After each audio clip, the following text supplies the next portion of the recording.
अस्सलाम वालेकुम, welcome back to my channel. उम्मीद है कि आप खैरियत से होंगे। आज का जो आपका जो है टॉपिक है, आज का जो हमारा टॉपिक है वो है, आपको मालूम है कि कुछ दिन पहले मैंने आपको बताया था कि हम शुरू करने जा रहे हैं पॉलिटिकल साइंस जो है क्लास 12 की, उसको शुरू करने जा रहे हैं आज। तो आज का पहला वीडियो है, तो उसका पहला चैप्टर है वो है कोल्ड वॉर। तो चलिए दोस्तों, जो है हम आज का जो वीडियो जो है शुरू करते हैं। आज का जो हमारा टॉपिक उसके बारे में जो है डिस्कस करते हैं। तो वो है कोल्ड वॉर। कोल्ड वॉर जो है, इसकी डिफिनेशन जो है आपको मैं बताने वाला हूं। तो यहाँ पे इरा का माने है पीरियड। इससे पहले जो है हम डिस्कस कर लेते हैं first world war and second world war के बारे में भी जो है हम जो है थोड़ा सा जो है डिस्कस कर लेते हैं। ये इसलिए करते हैं हम क्योंकि कुछ टीचर जो है इनको बाद में बताते हैं, लेकिन मैं इसलिए बताता हूँ, इसके बाद जो है ये समझने के बाद जो आपको कोल्ड वॉर अच्छे से समझ आ जाएगा।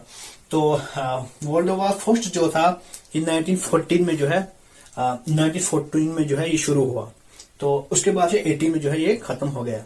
उसके बाद सेकंड वर्ल्ड वॉर ये 1939 में शुरू हुआ और 1945 में खत्म हो गया। तो जो यहाँ पे जो है एलाइड पावर, दो पावर्स थे, दो ब्लॉक्स थे, एक था एलाइड पावर, दूसरा था एक्सिस पावर। तो जब ये दो ब्लॉक थे, जो था सेकंड वर्ल्ड वॉर जो है ये ऑलरेडी जो है ये एलाइड पावर ने जो है इसको जीता था।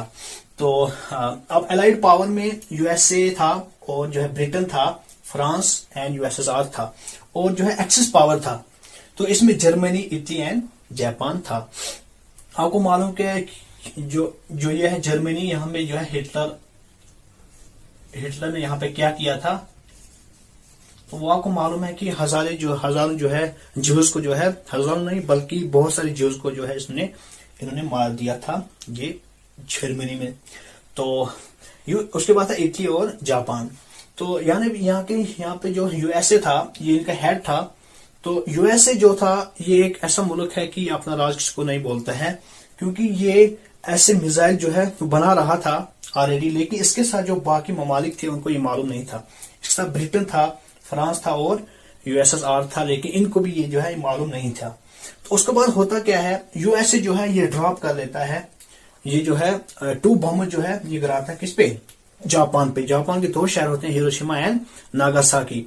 तो वहां पे जब ये आइटम बम जो है अपने हथियार जो है 2 बम जो है वहां पे गिरा देता है, तो उन 2 बमों का नाम क्या था, तो यह आपको याद रखो, मैं आपको बताने वाला था, मैं बताने वाला हूं कि वे 2 बम जो थे, जो है यूएसए जो है हिरोशिमा और नागासाकी गिराए थे।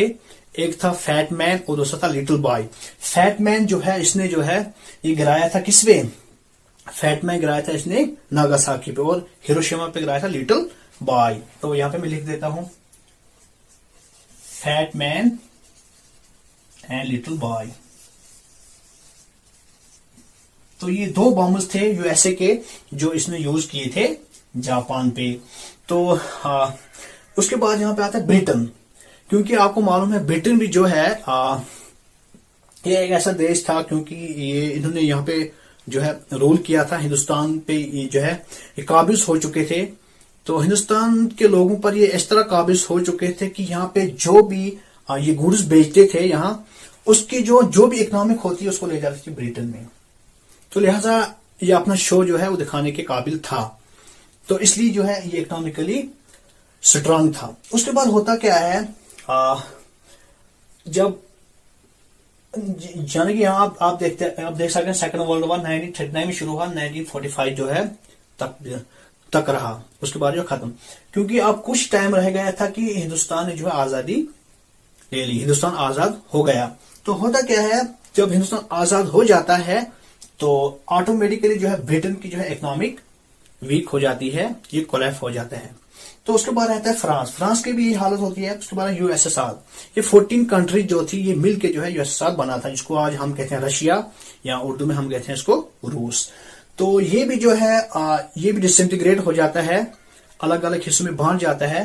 तो जो है इसकी जो है इकोनॉमिक जो है वो भी वीक हो जाती है।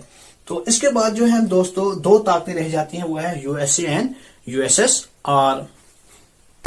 Now we discuss what is cold war. अब जो है हम ये डिस्कस करेंगे कि कोल्ड वॉर होता क्या है। तो यह कोल्ड वॉर क्या था। The cold war was an on going political revelry between the USA and USSR.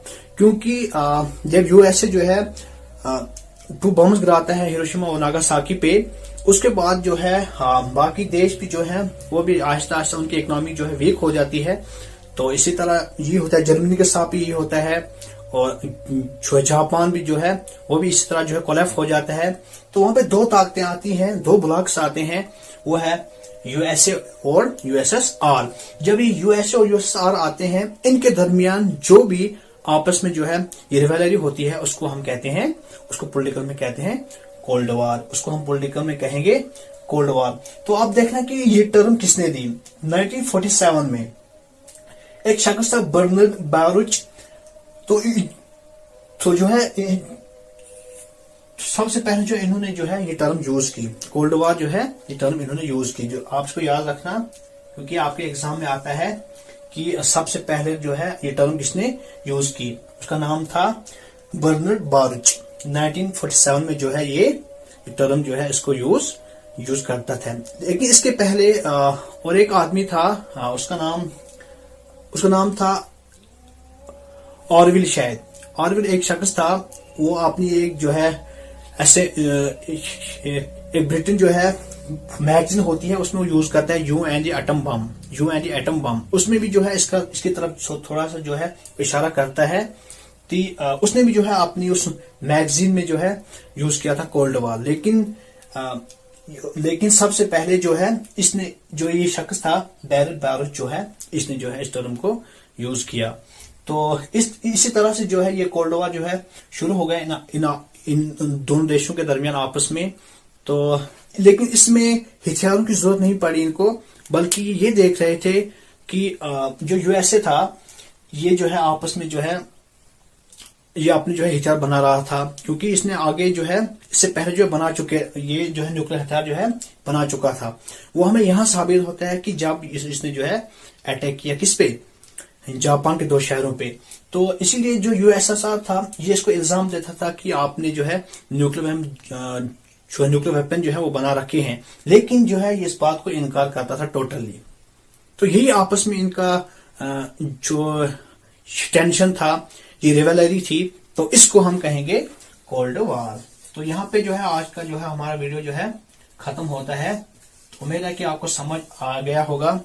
आखिर में आपसे एक रिक्वेस्ट है कि आप हमारे चैनल को, क्योंकि रियाज अकरम जो है हमारी चैनल है, इसको जो है शेयर, सब्सक्राइब और जो है लाइक जरूर करें। और जो है अगर आपको कुछ जरूरत पड़ती है, कोई जो है क्वेश्चन रहता है इसके बारे में, जो है आप जो है मुझे कमेंट कर सकते हैं। और जो है आखिर में जो है कमेंट में मुझे बताना कि वीडियो अच्छा हुआ या वीडियो अच्छा नहीं हुआ। तो दीजिए इजाजत। अस्सलाम वालेकुम, फी अमानिल्लाह।